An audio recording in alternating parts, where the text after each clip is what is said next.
నమో బుద్ధాయ. బుద్ధుడు బౌద్ధ ధర్మము అంబేద్కర్ గారు రాసినటువంటి బుక్లో నుండి 7వ భాగాన్ని ఇప్పుడు చదివి వినిపించే ప్రయత్నం చేస్తూ ఉన్నాను. మహిళలకు ధర్మదీక్ష. మహాప్రజాపతి గౌతమి, యశోధర మరియు ఇతర స్త్రీలకు ధర్మదీక్ష. బుద్ధుడు తన తండ్రిని దర్శించేందుకై కపిలవస్తు విచ్చేసిన రోజుల్లో శాక్య పురుషులతో పాటు స్త్రీలు సైతం బౌద్ధ ధర్మ స్వీకారానికై సిద్ధమయ్యారు. ఆ శాక్య మహిళలకు న్యాయకత్వం వహించింది ఎవ్వరో కాదు, మహాప్రజాపతి గౌతమియే. బుద్ధుడు శాక్యులకు ధర్మబోధ చేస్తూ నీగ్రో ధర్మంలో ఉంటుండగా మహాప్రజాపతి గౌతమి భగవాన్ని దర్శించి తథాగతుని ధర్మ మార్గంలో మహిళలు సైతం పరివ్రాజకులై భిక్షు సంఘంలో చేరే అవకాశం కల్పించడం ఎంతైనా సమంజసమని భావిస్తున్నానని చెప్పింది. అందుకు భగవానుడు, చాలు ఓ గౌతమి, నీలో అలాంటి ఆలోచనలు రానియకు అని చెప్పారు. మహాప్రజాపతి రెండవసారి అడిగినప్పటికీ భగవానుడు ఆ సమాధానమే చెప్పాడు. దుఃఖితురాలైన మహాప్రజాపతి భగవాన్ని నమస్కరించి విచారగ్రస్తై కన్నీరు మున్నీరుగా విలపిస్తూ వెళ్ళిపోయింది.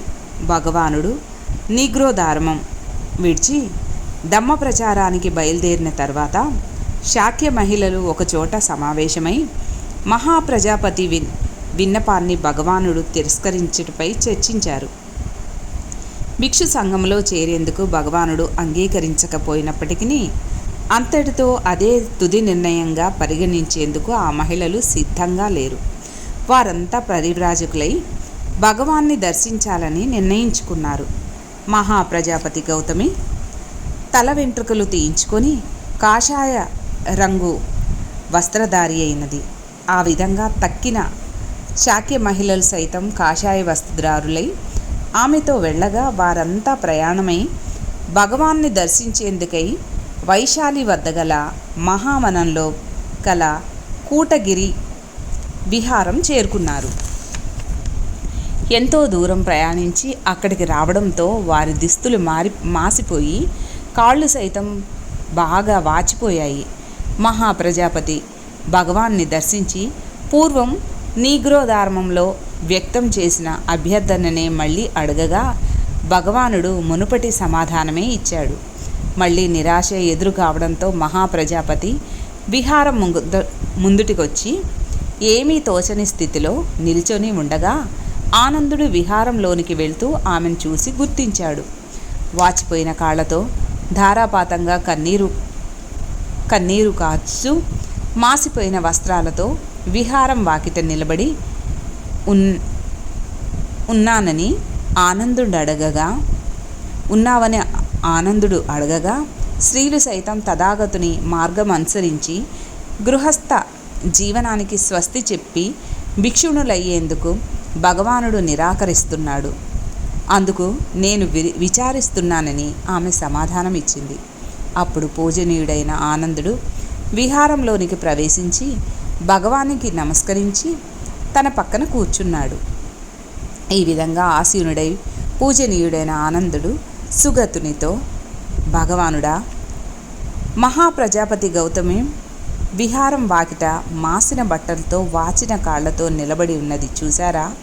స్త్రీలు సైతం గృహస్థ జీవనం విడనాడి తథాగతుడు బోధించిన వినూత్న మార్గంలో ప్రవేశించి భిక్షుని సంఘంలో చేరేందుకు అనుమతించడమే భావ్యమని నాకు తోస్తున్నది. ఆమె పాలిచ్చి కన్న తల్లిలా భగవాన్ని పెంచి ఎంతో సేవ చేసిన మహావ్యక్తి కదా.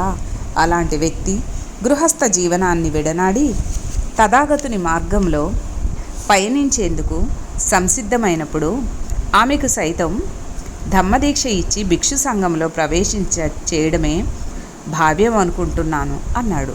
అందుకు భగవానుడు, చాలు ఆనంద, దయచేసి స్త్రీలకు భిక్షు సంఘంలో ప్రవేశం కల్పించమని ఒత్తిడి చేయకు అన్నాడు. అటుపై పూజనీయుడైన ఆనందుడు స్త్రీలు పరివ్రాజ్యం స్వీకరించరాదని చెప్పేందుకు హేతుబద్ధమైన కారణమేమైనా ఉన్నదా అని ప్రశ్నించాడు.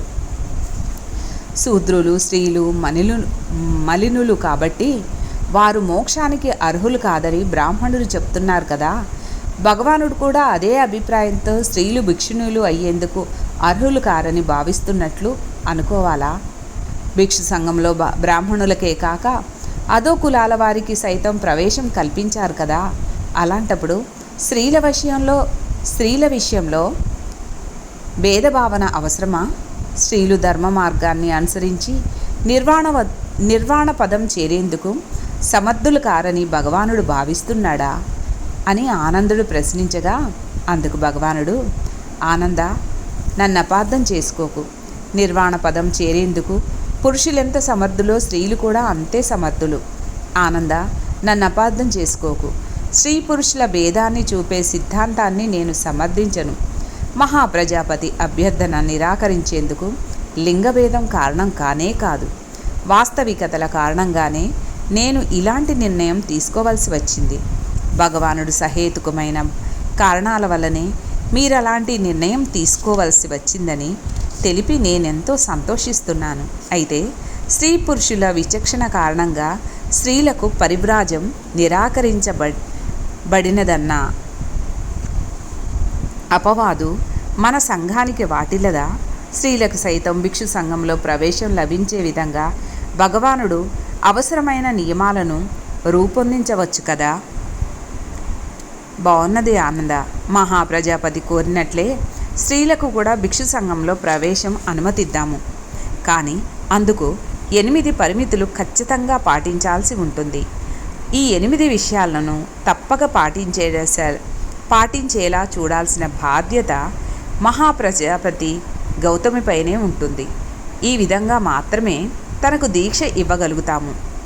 ఈ 8 విషయాలేమిటో విన్న ఆనందుడు బయటికి వచ్చి స్త్రీలకు భిక్షు సంఘంలో ప్రవేశం అనుమతించేందుకు భగవానుడు అంగీకరించాడని మహాప్రజాపతికి తెలియపరిచారు.